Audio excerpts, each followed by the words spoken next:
Hello everyone, आप सबका मंक्शन bubble में फिर से एक बार बहुत बहुत बहुत स्वागत है। चलिए मैरिड स्ट्रेंजर्स के पार्ट 90 को शुरू करते हैं। अब तक हमने देखा था जान और ईवो तैयार होकर एनुअल इन्फिनिटी फेस्टिवल के लिए जा रहे होते हैं। तभी जाते वक्त जान अपने साथ बहुत सारी सिक्योरिटी लेने की कोशिश करता है और ईवो इस बात के बिल्कुल खिलाफ होता है। अब देखते हैं आगे। ईवो जान से कह रहा था, ओल्ड मैन ज़रा इन लोगों को देखो तो, ये लोग कैसे लग रहे हैं, इनके काले चश्मे, इनके पूरे सूट। क्या आप फेस्टिवल के लोगों को डराना चाहते हो? पर जान ने इस पर कहा, तुम्हें इन लोगों को देखने की क्या ज़रूरत है? तुम्हारा ध्यान तो बस एक इंसान पर होना चाहिए और वो हूँ मैं। इस पर ईवो ने अपना हाथ उठाया। वो जोर से जान के सर में मारना चाहता था, एक अच्छी खासी चपेट, और उसने मारी भी। जान को तो इस रिस्पॉन्स की कल्पना भी नहीं थी। उसने कहा, क्या हुआ?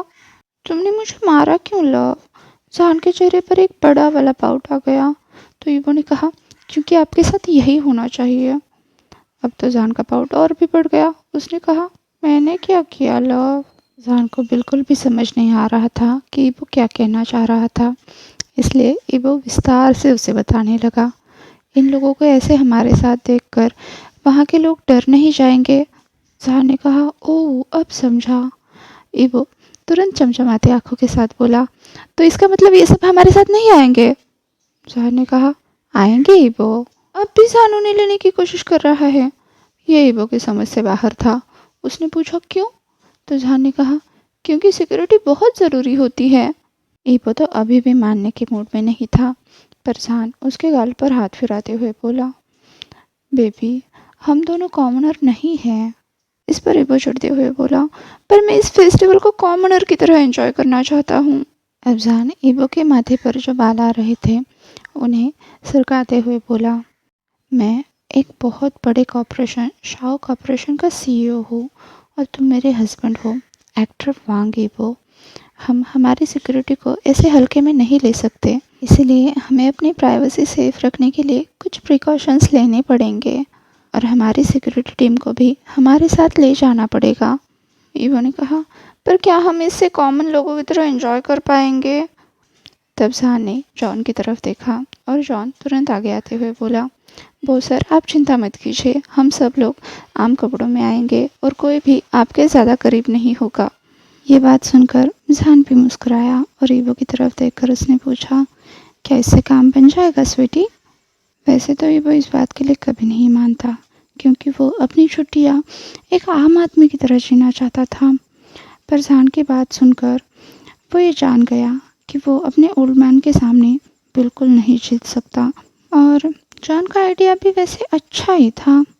इसलिए ईवो ने कहा, पर तुम्हें मुझे प्रॉमिस करना पड़ेगा कि तुम वही करोगे जो तुम अभी कह रहे हो। अब जॉन भी इस पर हाँ में सिर हिलाते हुए मुस्कुराकर बोला, यस लिटिल बॉस। अब ईवो भी मुस्कुरा दिया और उसे देखकर जान भी। तभी ईवो ने कहा, पर हाँ मुझे एक और बात कहनी है। क्या बात है डार्लिंग? जान ने पूछा। तो ईवो ने कहा, आज मैं सबका इंचार्ज रहूँगा। और फिर वो जान की तरफ देखकर बोला, इसमें सिक्योरिटी भी आती है? इस पर जान चकल करते हुए बोला, ठीक है माय लव। बहुत अच्छे, ईवो ने जवाब दिया और फिर जान का हाथ पकड़ते हुए बोला, तो हम चले? पर जान ने आगे बढ़ने के बजाय ईवो को अपनी तरफ खींच लिया। ईवो तो चिल्लाया, गो! पर जान के इरादे कुछ सही नहीं लग रहे थे।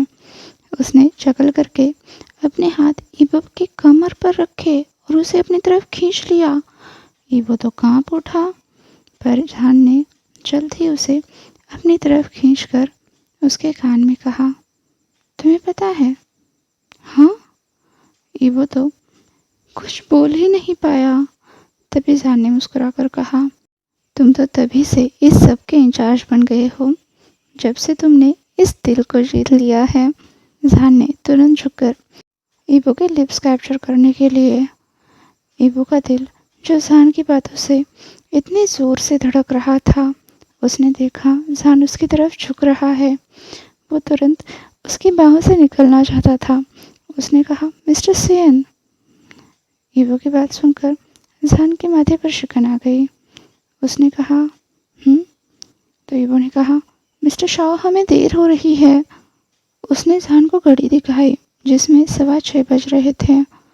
अब जॉन भी पीछे हट गया।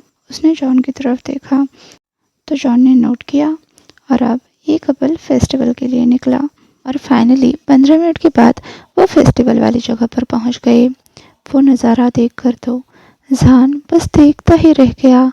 उसके चेहरे पर एक प्यारी सी मुस्कुराहट आ गई क्योंकि जितना इबो ने बताया था ये जगह उससे कई गुना ज़्यादा खूबसूरत थी। इबो भी बस जॉन को ही देखे जा रहा था। जब जॉन को उसने मुस्कुराते हुए पाया तो तुरंत पूछ लिया, गगो को ये जगह पसंद आई? तो जॉन ने कहा, हाँ, गगो को ये जगह बहुत पसंद आई डीडी। इबो ने कहा, मुझे अच्छा लगा कि आपको ये सब पसंद आया। उसने जॉन का हाथ पकड़ा हुआ था, उसे हल्के से दबाया। जब जॉन ने उसकी तरफ देखा तो इबो ने कहा, क्या हम इसे एक्सप्लोर कर सकते हैं प्लीज़? जॉन ने उस पर मुस्कुराते हुए कहा, चलो माय लव। अब इबो ने फेस्टिवल में आगे बढ़ते हुए जॉन को सब कुछ एक्सप्लेन करना शुरू कर दिया, जो कुछ भी उसे कल पसंद आया था। इबो को जो चीज़ खासकर पसंद आई थी वो थी वहाँ के फूलों को हटाए बिना उनका डेकोरेशन करना। उसने वो चीज़ जॉन को भी दिखाई। वहाँ पर बहुत खूबसूरत फेरी लाइट्स लगाई हुई थी, नाइट लैम्प्स थे और ये नेचुरली पेड़ पर लगे हुए फूल। जॉन ये सब डेकोरेशन देखकर पहले से ही दंग हो चुका था। जब उसे स्पेशली इबो ने ये बताया कि इन फूलों को वहाँ से काटा नहीं गया है, फिर तो वो उसे और गौर से देखने लगा और गाँव वालों की ये टैक्टिक देखकर उसे बहुत अच्छा लगा। इबो ने अभी जॉन की बाजू पकड़ी हुई थी। वो उसे और भी जगह दिखाना चाहता था। तभी एक चीज़ ने उसका ध्यान खींच लिया और इबो तुरंत बोल पड़ा, गगन मुझे वो चाहिए। इबो जिस तरफ इशारा कर रहा था जॉन ने भी उस तरफ देखा तो वहाँ पर एक कॉटन कैंडी का छोटा सा स्टॉल था। तो जॉन ने इबो से पूछा, क्या गगा के लिटिल हस्बैंड को कॉटन कैंडी खानी है? तो इबो ने एक प्यारे से बच्चे की तरह हाँ में सिर हिलाया।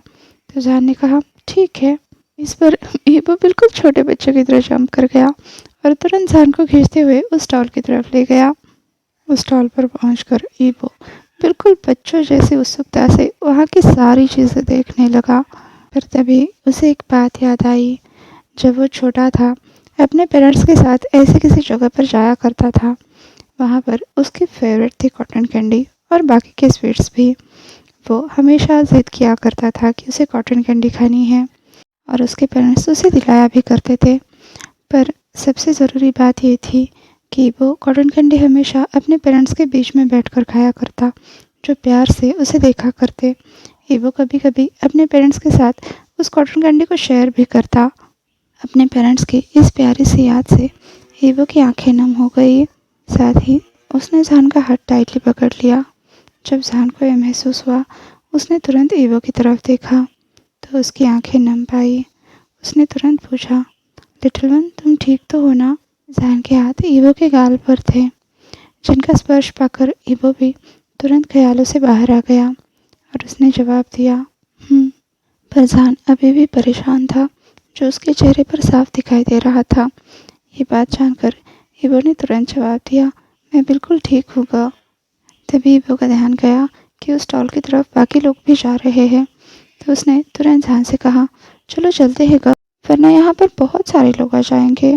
जॉन अभी इबो से और सवाल करना चाहता था। वो समझ गया था इबो अभी सही फील नहीं कर रहा है, पर इबो शायद अभी कुछ नहीं बताएगा और जॉन इबो से जीत भी नहीं सकता। तो उसने साय करके कहा, ठीक है लव। जब वो स्टॉल पर पहुँचे उन्होंने देखा वहाँ पर बहुत सारी वैरायटी की कैंडीज़ है। ऊपर से कैंडी आर्ट भी चल रहा है। आप जिस भी शेप में चाहो उस शेप में आप कैंडी ले सकते हो। ये देखकर तो दोनों की आंखें चमक रही थी। शॉपकीपर ने जब अपने पास नए कस्टमर देखे तो तुरंत भौं करके उसने इबो से पूछा, आप क्या लेना चाहोगे यंग मैन? इबो ने भी जवाब दिया, मुझे एक कॉटन कैंडी चाहिए। तो उस दुकानदार ने पूछा, किस शेप में चाहिए सर आपको? अब तो इबो सोच में पड़ गया कि उसे कौन सा शेप बताना चाहिए।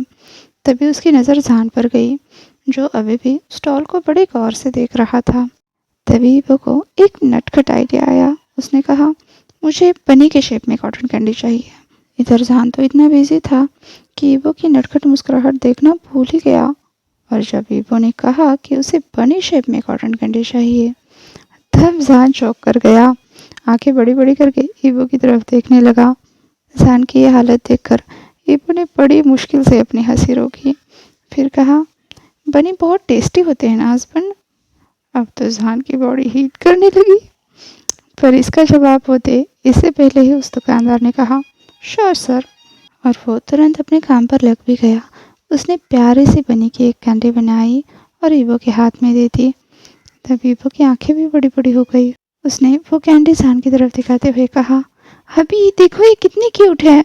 अब तक तो जहान भी शौक से रिकवर हो गया था।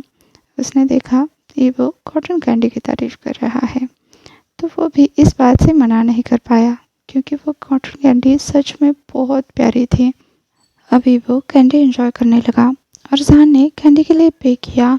फिर ईवो की तरफ देखकर बोला, चलो चलते हैं लव। तो ईवो ने कहा, रुको गगा, मैं कैंडी के लिए पे कर देता हूँ। तो जहान ने कहा, मैंने पहले ही पे कर दिया है। तो ईवो ने जहान की तरफ देखा, फिर बोला, ठीक है। जहान सोच ही रहा था कि वो अभी उसे मना कर देगा, पर जब ईवो ने ऐसा कुछ नहीं कहा तो जहान क्यूरियस होकर पूछने लगा, बेबी तुम ठीक तो हो ना? तुम्हें कोई फ़र्क नहीं पड़ा मैंने पे कर दिया? तो ईवो ने अपना मुंह खोला, पर बहस करने के लिए नहीं, अपने बनी का दूसरा कान खाने के लिए, कॉटन बनी का। फिर अपने कॉटन कैंडी को चबाते हुए ईवो बोला, हाँ आपके हस्बैंड आपके लिए पे करते हैं तो ठीक है। इस पर तो जहान के चेहरे पर बड़ी वाली मुस्कुराहट आ गई। उसने तुरंत ईवो के माथे पर किस किया और कहा, तो चलो चले प्रिंस। ईवो के मुंह में अभी भी कॉटन कैंडी थी, फिर भी उसने ओके कहा। तो जहान ने अपने हस्बैंड के ये प्यारे से एंटिक देखते हुए उसके नाक पर बूब करते हुए कहा, चलो भी।